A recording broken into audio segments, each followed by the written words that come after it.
Tunaendelea na kitabu cha Warumi mlango ule wa 11. Leo siku ya Jumapili tarehe 21 Julai 2019. Mlango wa 11 kitabu cha Warumi ni vile ni mwendelezo. Biblia imeandikwa katika mwendelezo wa habari. Ukianzia mlango wa 9, wa 10 na wa 11 wa kitabu cha Warumi unaongelea Waisraeli, wale wa jinsi ya mwili waliozaliwa kama ukoo wa Israeli.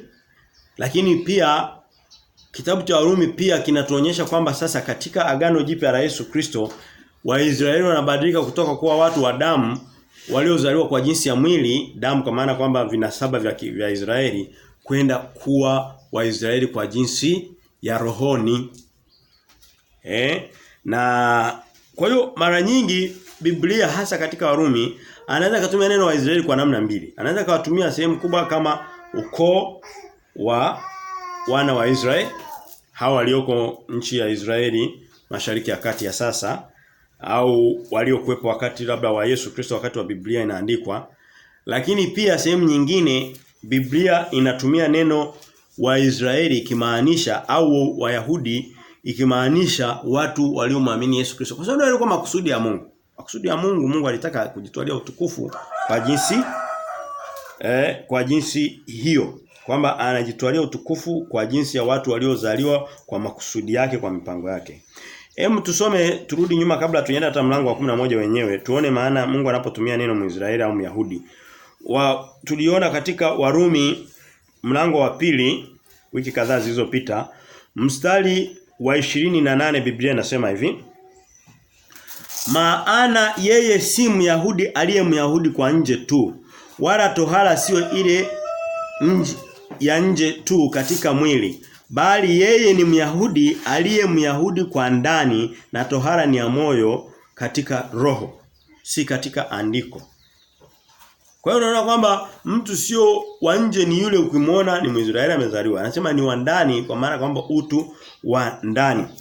Na kuna watu, kabla tuienda hata kwenye mlango ule wote kusoma kwa undani mlango wa 11, kuna watu wanapenda kusema lazima tujiungamanishe na Waisraeli kwa sababu Mungu alisema nitakubariki, na nishasema, lakini wewe turudie tena. Nitawabariki wanaokubariki, nitawalaani wanaokulaani. Twende katika Galatia. Biblia haifichi, iko wazi. Twende katika Galatia 3 mstari tuanzia 15 pale. Ieleweke vizuri. Anasema hivi, Galatia 3:15 anasema hivi: ndugu zangu, unanena kwa jinsi ya kibinadamu, lijapokuwa ni agano la mwanadamu, hata hivyo likiisha kuthibitika hakuna mtu alithibitishaye wala kuliongeza neno. Anasema kwamba usijipangie ukasema kwamba agano ukaanza kulieleza lilivyo. Jinsi Mungu alivyolitaja ndivyo linavyotakiwa liheshimiwe, likae hivyo, lichukuliwe hivyo na lieleweke hivyo. Kwa mfano mstari wa 16 sasa tulikuwa tunatafuta, anasema hivi: basi ahadi zilizonenwa kwa Ibrahimu na kwa mzao wake.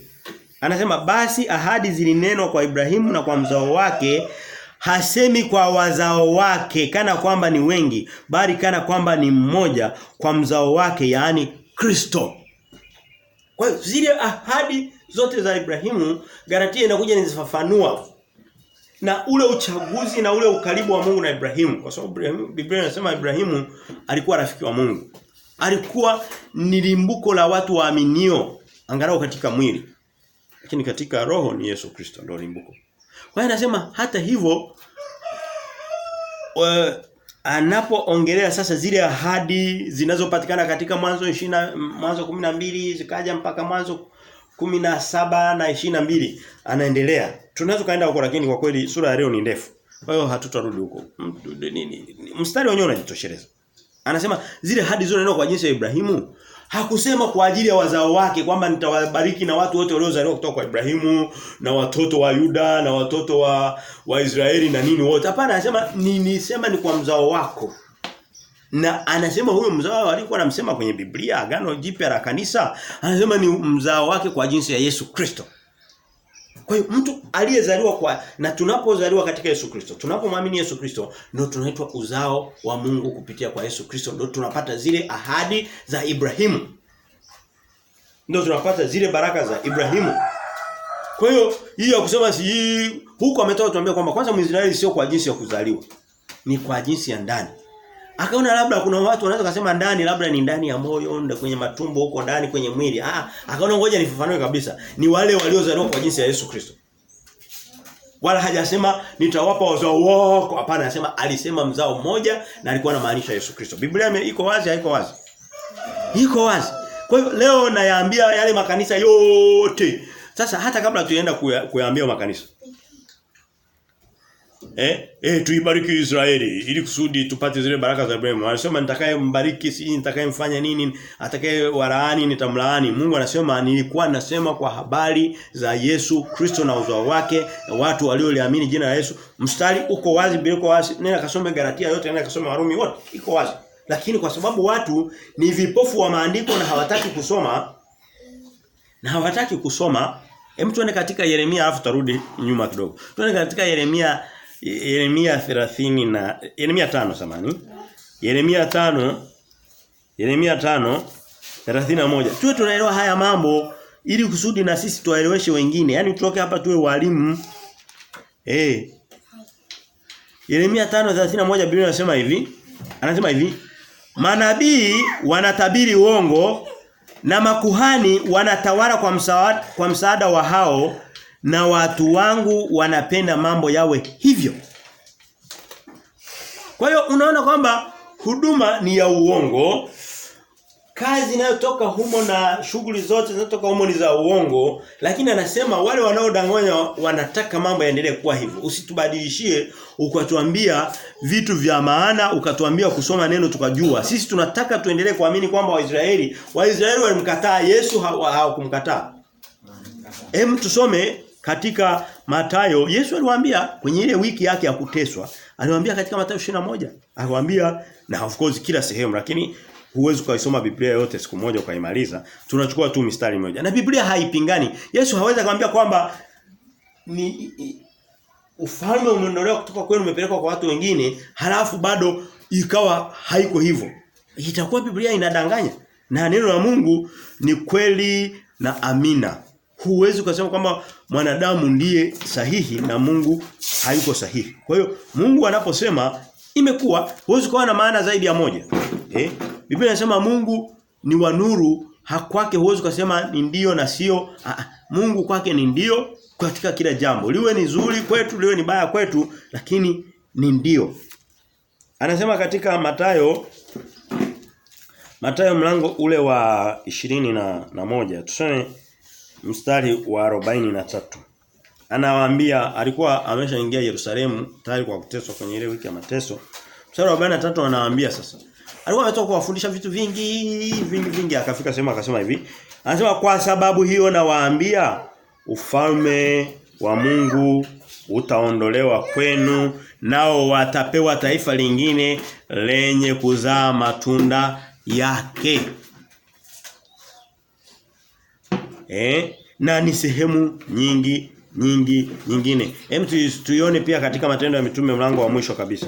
Mstari ule wa 28, mlango wa 28, mstari ule wa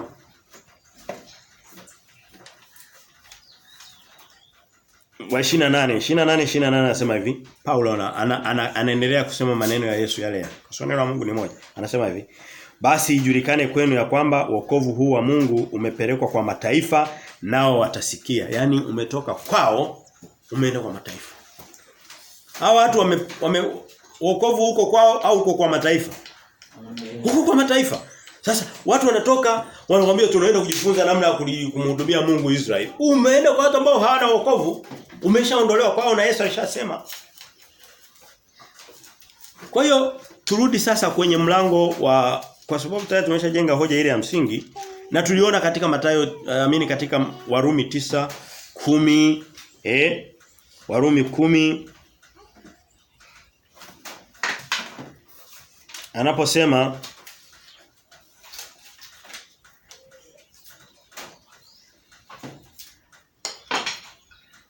Alisema hata katika Warumi 10 hatusema, na hata katika Warumi 11 anaielezea kwa undani zaidi, lakini tumeiona kuanzia kwenye mistari tofauti.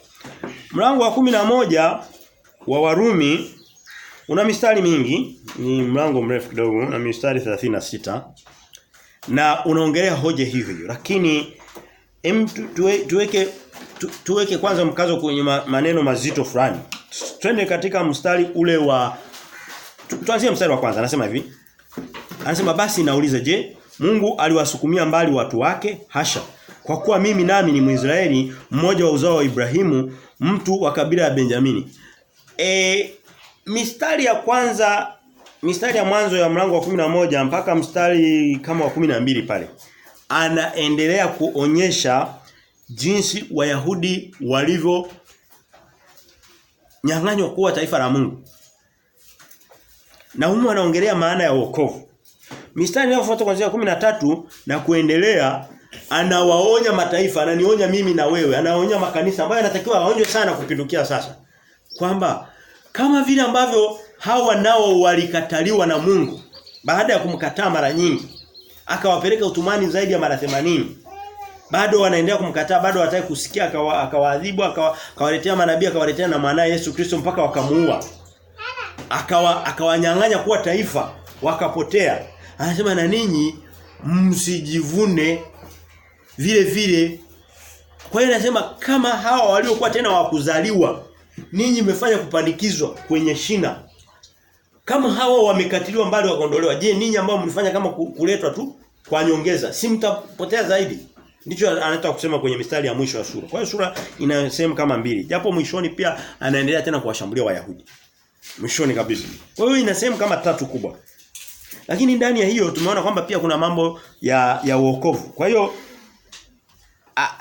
anaanza mlango wa 11 mstari wa kwanza akionyesha kwamba yeye mwenyewe ni Myahudi. Paulo alikuwa ameokoka.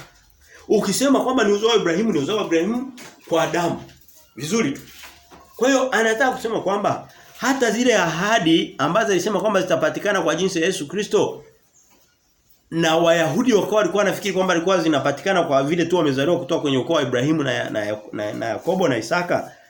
Anasema hata hivyo kwa Adamu wapo waliochaguliwa vile vile, na mimi mwenyewe ni miongoni mwao, ndo mfano. Kwa hiyo huwezi kusema kwamba Mungu alitoa ahadi ya uongo, kwa sababu alipotoa ahadi alimpata Paulo. Anasema amenipata mimi, amempata Petro, amepata mitume, amempata waandishi karibu wote wa Biblia. Lakini taifa kama taifa likamkataa, likasema kwamba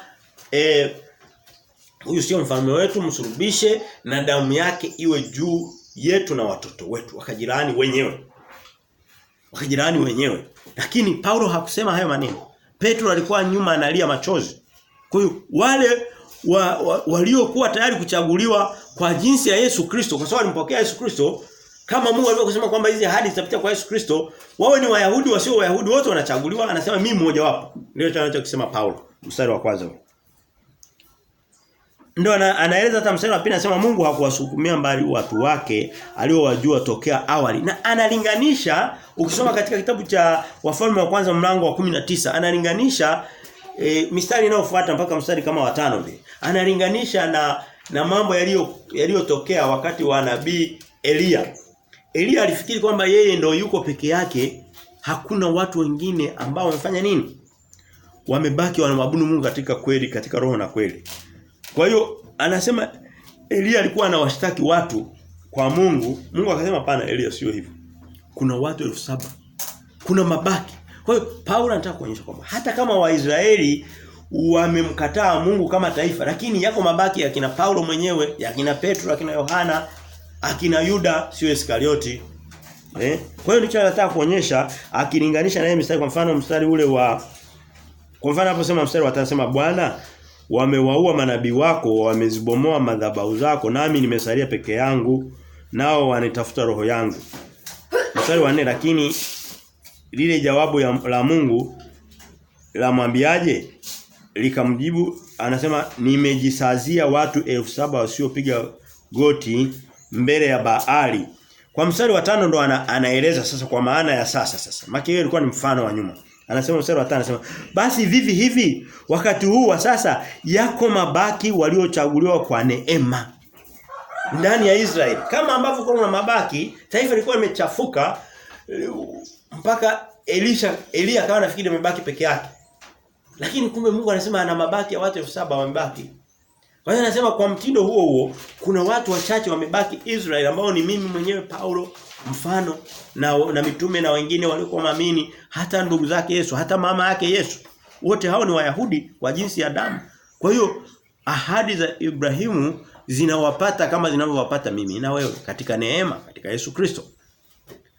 Na wenyewe ingetokea kwamba wasingempokea Yesu nao wangepotea kama wale, kwa sababu hawakuchaguliwa tu kwa sababu ni Wayahudi. Hao watu waliokuwa na Yesu. Kama Paulo mwenyewe alikuwa amepotea. Lakini na alikuwa amepotea kwa Myahudi. Lakini alipomrudia Yesu ndipo anapata ile ahadi ya Mungu kupitia kwa Ibrahimu. Kwa hiyo hili linatupa picha wazi kwamba hii mambo ya Makristo yanabebana, sijui tukai support Israeli, tukaiombe. Wengine eti nasikia sasa hivi wanachanga pesa wanatuma Israeli. Nchi maskini kabisa hawana chakula, eti wanatuma Israeli. Ni ujinga. Ni kushindwa kusoma maandiko ya Mungu. Unajua wakati mwingine mtu katika Mathayo tuone wakati mwingine Mungu Yesu anapochukizwa akaona kwamba watu kwa kutokujua wanaonekana, tuone wakati mwingine anatumia lugha ambayo watu hawataki kuikubali.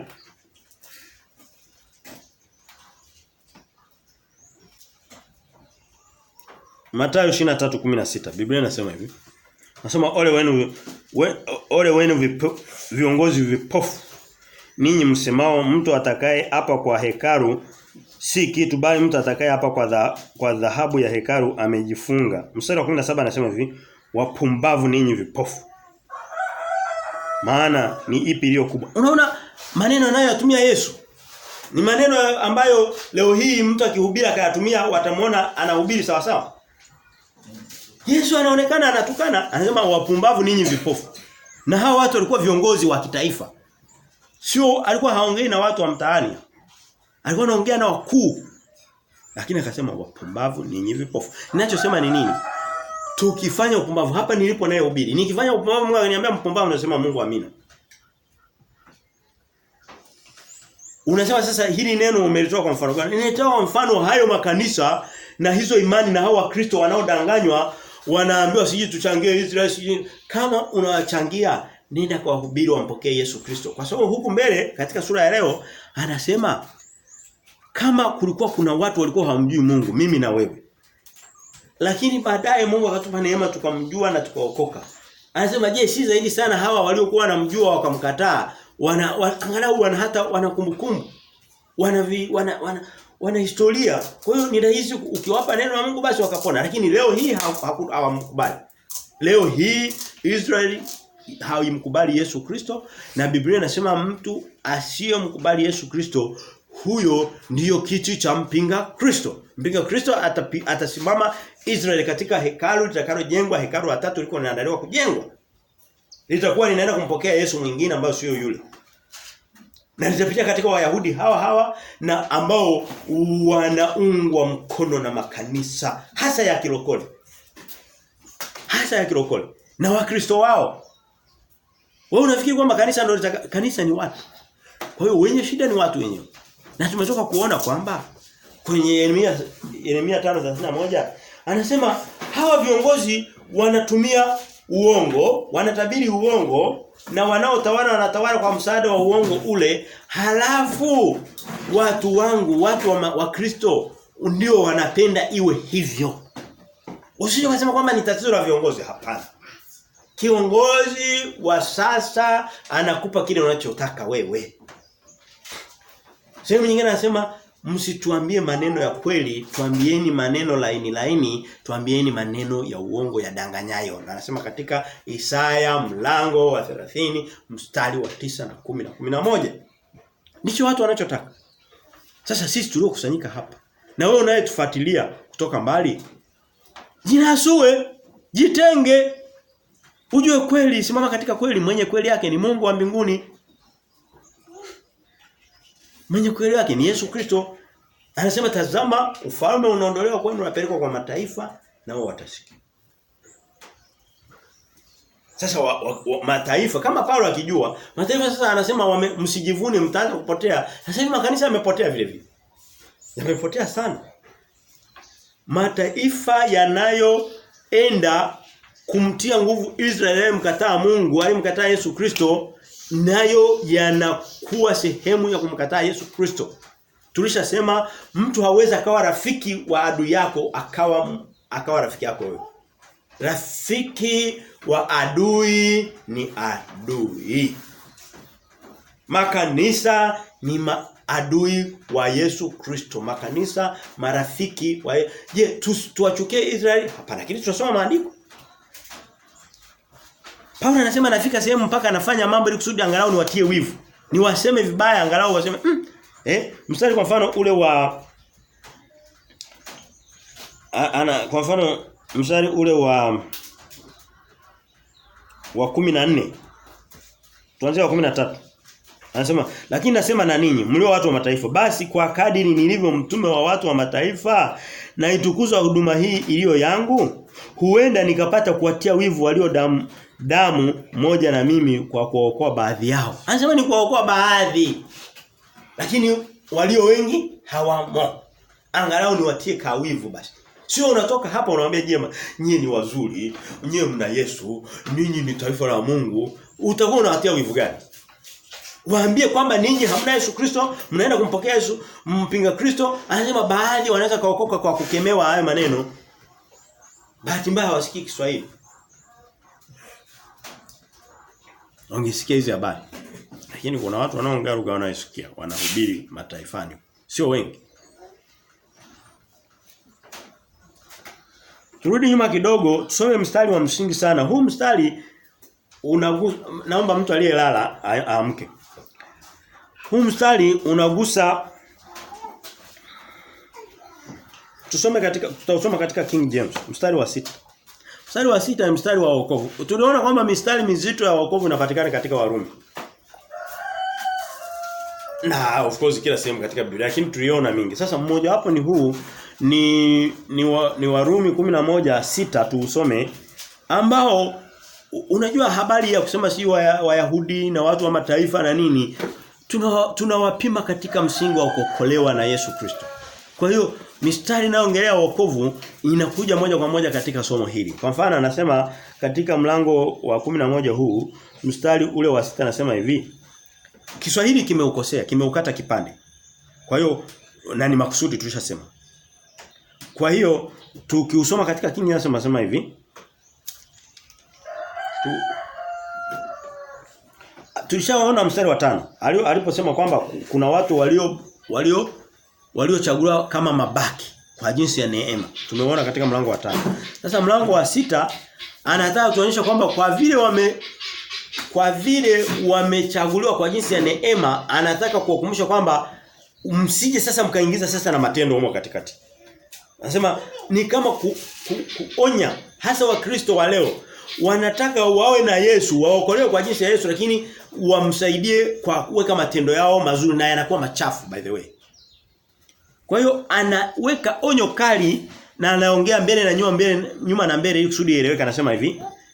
Anasema akimaanisha uchaguzi ule, kuchaguliwa kwenda mbinguni kwa kuokoka, kwa wokovu wa Yesu Kristo. Anasema hivi, and if by grace then it is no more of works, otherwise grace is no more grace, but if it be of works then it is no more grace, therefore work is no more work. Anasema otherwise work is no more work. Anataka kusema hivi, kama watu wanachaguliwa kwa neema, basi hakuna matendo yoyote mazuri au mabaya au vote vile. Na anasema kama basi na iwapo kuna watu wangekuwa wanachaguliwa kwa matendo yao, basi neema inakuwa haipo tena kwa sababu haviwezi vikachangamana. Ndicho anachosema. Kwa hiyo Wakristo wengi wa madhehebu karibu yote wanataka kuchanganya neema ya Yesu Kristo na matendo yao mazuri. Anasema ikisha kuwa hivyo basi neema haipo na bila neema hakuna kuchaguliwa. Anasema unaifanya neema ipoteze maana yake. Anasema katika Galatia, anasema nawashuhudia ninyi, ule mstari wao niuangalie, mnaotaka kuchaguliwa kwa jinsi ya nini? Mstari wa Galatia 5 pale. Mstari wa pili. Ukisoma ile Warumi 11:6 inaelezwa sana na Galatia 5:2 nasema hivi. Tazama mimi Paulo nawaambia ninyi ya kwamba mkitahiriwa Kristo hata wafaidia neno. Yaani mkitaka kuongeza matendo fulani ili kusudi muonyeshe muongezee wokovu wenu mukamilishe kwa matendo mazuri. Anasema kwa mfano kama tohara. Leo hii kuna imani za Kikristo nyingine. Na nyingine ni za Kiislamu na watu wengine wanafikiri kwamba kutahiri bado ni matendo ya kutupeleka mbinguni. Yapo baada ya Kikristo. Anasema alitoa mfano anasema kama kutahiriwa mkitahiriwa mkiweka neno la kutahiriwa matendo mazuri anasema Kristo hawezi kuwafaidia chochote. Na anaendelea anasema mstari wa 3 anasema tena namshuhudia kila mtu atahiriwaye kwamba ni wajibu wake kuitimiza torati yote. Na mstari wa 4 anasema mmetengwa na Kristo ninyi mtakao kuhesabiwa haki kwa sheria. Mmetengwa na nani? Na Kristo. Mtu anakuambia bwana ninatoa sadaka sana, ninafanya matendo mazuri. Yoyote ndio sheria hizo. Najilinda na dhambi ili kusudi niende mbinguni. Ukimuuliza kinachopeleka mbinguni anasema najitahidi na sifanye dhambi sana. Na nikinywa pombe sizidishi. Na kunywa chupa 5 tu. Ndio wanachosema. Anasema mmetengwa na Kristo, hamna Yesu katika matendo yenu, katika wokovu wenu na bila Kristo hakuna wokovu. Watu wote wanapotea. Mtu mmoja akamuuliza Yesu akasema, "Bwana, watu wanaopotea ni wachache. Ni wanaoenda wanaokolewa ni wachache." Akasema ndio. Jitahidini kuingia katika mlango mwembamba. Watu wengi wanataka kuwa na Kristo pamoja na matendo yao mazuri. Anasema Kristo atakuwa hawafaidi chochote, mmetengwa naye, kwa hiyo mnaendelea kupotea kana kwamba hamna Kristo. Kwa sababu mnataka kumuongezea matendo yenu hata yawe mazuri basi. Na mengine anakuwa wala sio mazuri. Kwa mfano mwingine anakuambia kwamba nina rosari yangu. Yaani anachukua sanamu analiongeza sijui na kisanamu cha nani sijui cha Bikira Maria anakiongeza juu ya Kristo. Ni kufuru hiyo. Hiyo ni kufuru eti. Hiyo ni kufuru. Alafu anakuambia hicho ndicho kinachopeleka mbinguni. Huyo mtu amepotea. Na amepotelea mbali. Basi mistari inayoendelea mstari wa 7 anasema mistari mizito hii. Anasema imekuwaje basi kitu kile ambacho Kristo huyu tuliona mlango wa 9 kwa sababu mlango wa 9 na mlango wa 11 vinaingiliana sana. Anasema imekuwaje basi kitu kile ambacho Israeli alikuwa kikitafuta hakukipata lakini wale waliochaguliwa walikipata na wengine walitiwa uzito. Kwa anasema Waisraeli walikuwa wanatafuta wokovu kwa watu wa Mungu kwa sababu ya haki kwa jinsi ya Mungu anasema hawakuipata. Walioipata ni watu waliochaguliwa na ni kwa jinsi ya Yesu Kristo. Kuna namna ambayo mtu anaweza akashindwa kuelewa maandiko. Kwa sababu ni Biblia nzima. Lakini leo watu wanasema sijui tunaenda Israeli kupata wokovu, sijui kuongezewa neema, sijui kufanya nini, wanaenda na makasege. Wanaenda na makanisa ya kirokole karibu yote, wameanguka na kutengwa na Kristo. Biblia iko wazi. Ukasema wanapoteaje kwa sababu hawataki kuandika kusoma haya maandiko. Ndio sababu. Unasema sasa mbona unaongea kwa ukali kwa sababu ninaona Yesu Kristo alipokuwa anafika hapa naye alikuwa anakuwa mkali. Lakini nasema kwa sababu ya pili ili kusudi sisi wenyewe kama anavyotuonya katika mlango wa leo tuwe makini. Anasema muangalie na Biblia inasema aliyesimama jiangalie asianguke. Ukisha simama usijiamini wewe sasa niko tayari. Usianguke. Na hana maana kwamba unaweza kupoteza wokovu. Hapana, Biblia iko wazi, wokovu ni wa milele. Lakini unaweza ukawa adui wa Mungu hata kama ni mtoto wa Mungu. Kuna watoto ambao ni maadui wa baba zao na mama zao. Ni adui kabisa. Wanaweza kufungana. Wanaweza kupelekana mahakamani. Ni adui, lakini mtoto wake wa kuzaliwa. Tusiwe maadui wa Mungu. Hata kama tumezaliwa na Mungu, Na Mungu anasema sitaondolea wokovu wangu milele. Lakini sio wale walioenda wakamchukua Yesu wakamchanganya matendo yao. Hao hawamo, sio watoto wa Mungu. Hawana Mungu. Watoto watulie, wajitahidi kutulia. Mstari unaofuata kuanzia mlango wa mstari wa 8 anasema kama ilivyoandikwa Mungu aliwapa roho ya usingizi. Hawa watu waliolala. Biblia inasema watu walipolala ndipo adui alikuja akapanda mbegu mbaya za magugu. Kwa hiyo watu wamelala. Leo hii Wakristo wamesinzia vizuri tu. Wamesinzia katika kuimba ndombolo kanisani. Huo ni usingizi wa rohoni. Wamesinzia katika kutegemea sadaka zao si ndio zinawapeleka mbinguni na wanaenda kulisha tu nyumba ya mchungaji. Na anaota kitambi. Anaendelea kuharibika mara mbili. Wamesinzia kwa kutokujua kweli ya Mungu. Wamesinzia mipango ya dunia ya mpinga Kristo. Hekalu la 3 liko linajengwa, mji wa Yerusalemu uko unakamilishwa. Wamesinzia wako wanapiga makofi na wanapeperusha bendera ya Israeli. Ile bendera imetengenezwa na familia ya wakina Rothschild na ni alama ya nyota kama zile mnazoziona za angani, watu wanaoabudu viumbe vya angani. Na actually nimesema katika kitabu cha Matendo ya Mitume, anasema ni ile nyota ya Alafimu. Matendo ya Mitume mlango unafikiri wa 6. Mlango wa 6 pale. Anasema sijui kama nitawahi kuiona ni mlango wa 6 au mlango wa 7. Wa 6 wa 7 nitaitafuta siku fulani.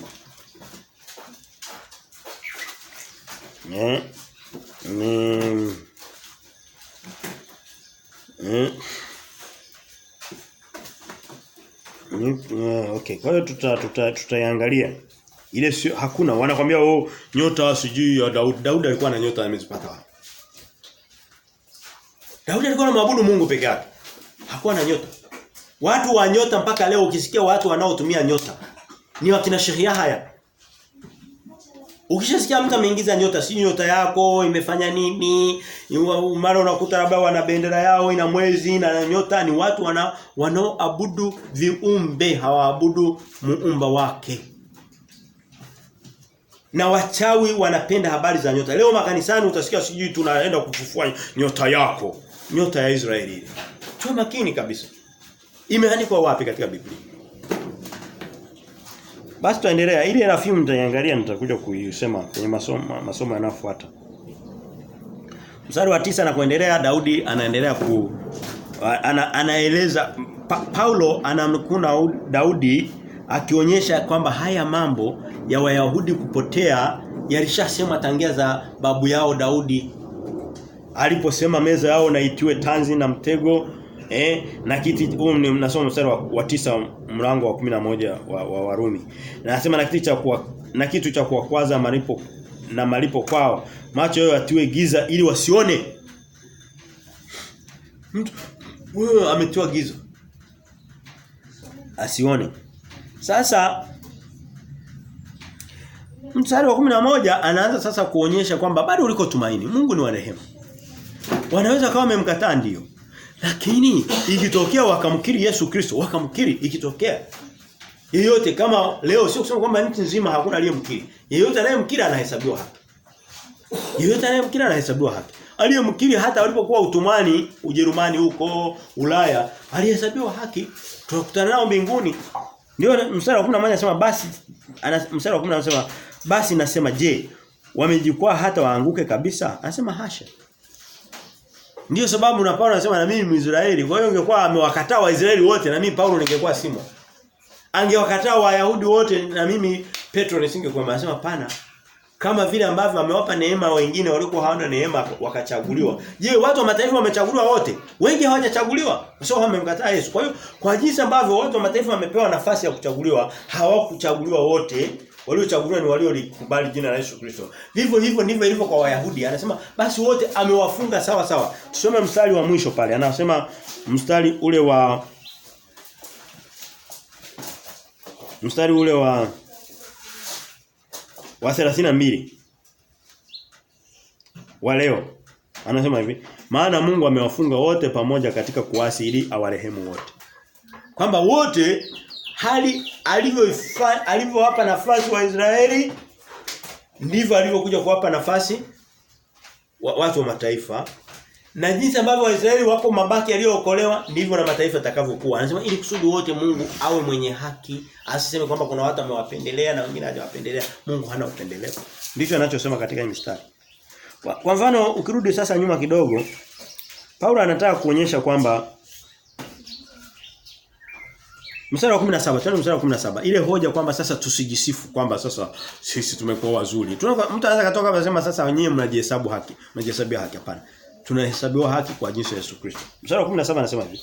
Anasema lakini iwapo matawi mengine yamekatwa na wewe mzeituni mwitu ulipandikizwa kati yao, ukawa mshirika wa shina la mzeituni na unono wake, usijisifu juu ya matawi yale, au ikiwa wajisifu si wewe ulichukuae shina, bali shina likuchukualo wewe, basi utasema matawi yale yalikatwa kusudi ili nipandikizwe mimi. Vema, yalikatwa kwa kutokuamini kwao, na wewe wasimama kwa imani yako. Usijivune bali uogope. Unaona yuko wazi. Anamwambia wale kutokuamini kwao.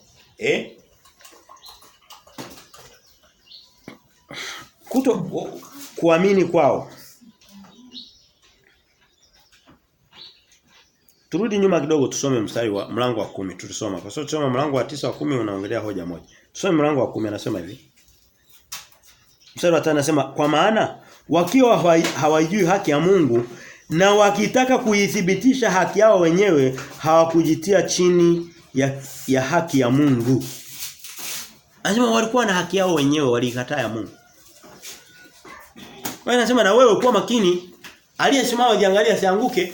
Kama nao walikuwa hivyo na wewe inaweza kukupata, mataifa yakawapata. Vile vile tuendelee mbele katika kuelekea kufunga. Kwa hiyo mstari anasema usijivune. Mstari wa 21 anasema hivi. Kwa maana ikiwa Mungu hakuyaachia matawi ya asili wala hata kuachia wewe. Mungu anasema kama Wayahudi wenyewe wale wa uzao wa Ibrahimu wa jinsi ya damu aliwaachilia wakapotea baada ya kuwa wenyewe walichagua kupotea. Wao ndio walichagua kupotea. Anasema alikuja kwa walio wake lakini walio wake wakamkataa. Yohana mlango wa kwanza mstari wa 11. Mstari wa 22 anasema tazama basi wema na ukali wa Mungu kwa wale walioanguka ukali, bali kwako wewe wema wa Mungu ukikaa katika wema huo, kama sivyo wewe nawe utakatiliwa mbali. Anasema hivi, Mungu ana vitu vyote. Anasema ana wema na ukali. Wale walioanguka wanapata ukali. Anasema wewe uliamini unapata wema. Anasema lakini ukiamua ukatoka huku unarudi kwenye upande wa pili. Yaani ni uchaguzi. Ndicho anachoongelea kwenye mstari huu. Mstari wa 24 anaendelea kueleza. Anasema kama kwa maana ikiwa wewe ulikatwa ukatolewa katika mzeituni ulio mzeituni mwitu kwa asili yake, kisha ukapandikizwa kinyume cha asili katika mzeituni ulio mwema, si zaidi sana wale walio wa asili kuweza kupandikizwa katika mizeituni wao wenyewe. Anasema iwapo sisi tulikuwa hatuna Mungu, hatuna wito wa Mungu katika mataifa. Mataifa hayakuwa taifa la Mungu. Anasema ulikuwa mzeituni mwitu usio na faida. Ni miti poli. Akachukua matawi akakupandikiza kwenye shina la mzeituni wa kupandwa na Mungu ambao ndio uchaguzi wa Mungu taifa lake. Ukaingia ukakubali tukaitwa taifa la Mungu. Anasema, "Je, si zaidi sana basi? Si zaidi sana wale walio je, hawa je wakiamua karudi? Nao watachaguliwa." Baada ya kusisitiza point kwamba Mungu hana upendeleo. Na unaweza kusema sasa watarudi akina nani? Wale waliopotea na kwamba wamepotea. Wanarudi uzao mwingine, lakini miongoni mwao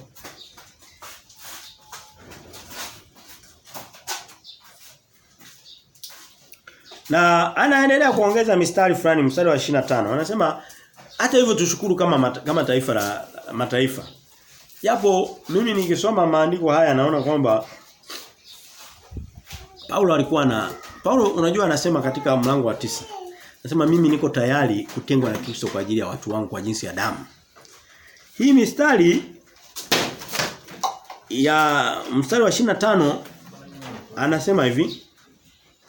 Mstari wa 25 anasema hivi. Anasema kwa maana ndugu zangu sipeni msijue siri hii ili msijione kuwa wenye akili. No mstari. Anasema sitaki mkose kujua hii siri. Hii ni siri hii. Na ni siri kwa sababu mataifa hawajui, makanisa hayajui. Anasema msipoijua hii siri mtajivuna mkidhani mna akili. Tutajivuna tukidhani kwamba tulikuwa na haki sana kuliko wengine. Hapana. Haki yetu inategemea kitu kimoja tu, kujishusha, kulipokea jina la Yesu Kristo, kuliamini moyoni na kulikiri kwa kinywa, ndio msingi.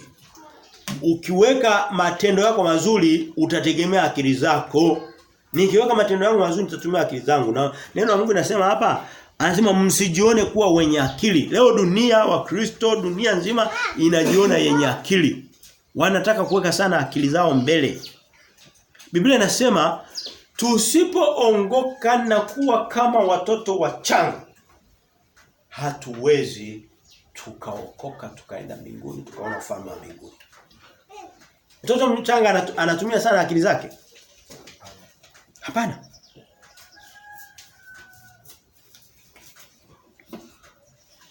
Kwa anasema, Paulo anaendelea anasema kwa sehemu mstari ule wa 25 ugumu umewapata Israeli mpaka utimilifu wa mataifa uwasili. Hivyo Israeli wote wataokoka kama ilivyoandikwa. Kwa mstari huo unatumiwa na mataifa mengi. Israeli wote wataokoka kwa ajili sijui siku za mwisho, sijui vitu gani. Biblia haiwezi kama imetoka kusema kwamba hawa watu wametengwa na Mungu, halafu tena ikawa inajidanganya. Biblia iko moja.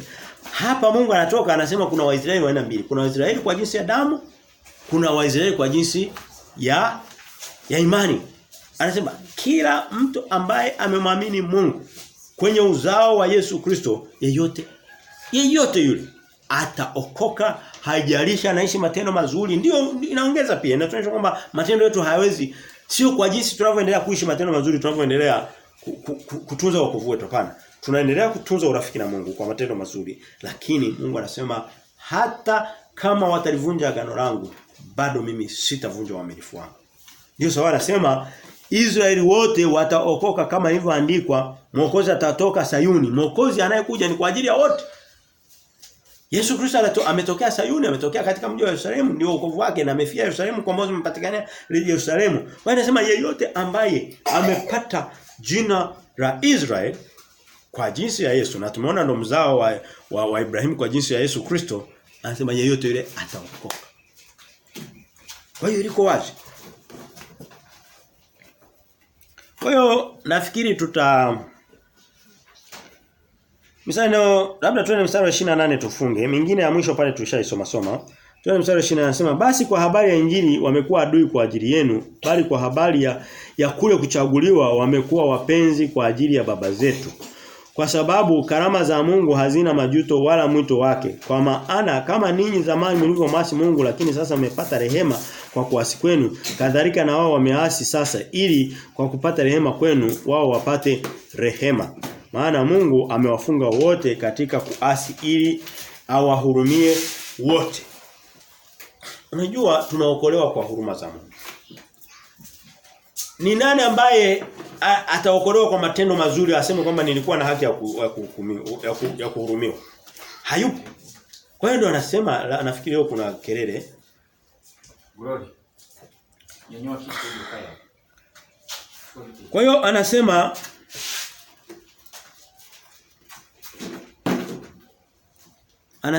hatimaye hakuna mwenye faida juu ya mwingine.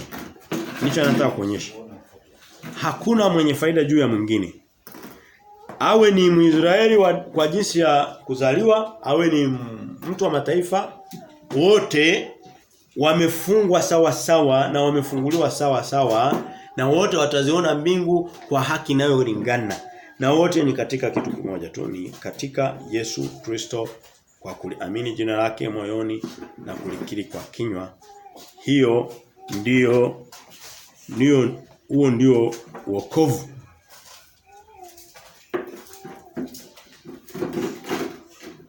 Basi tutafungia hapa.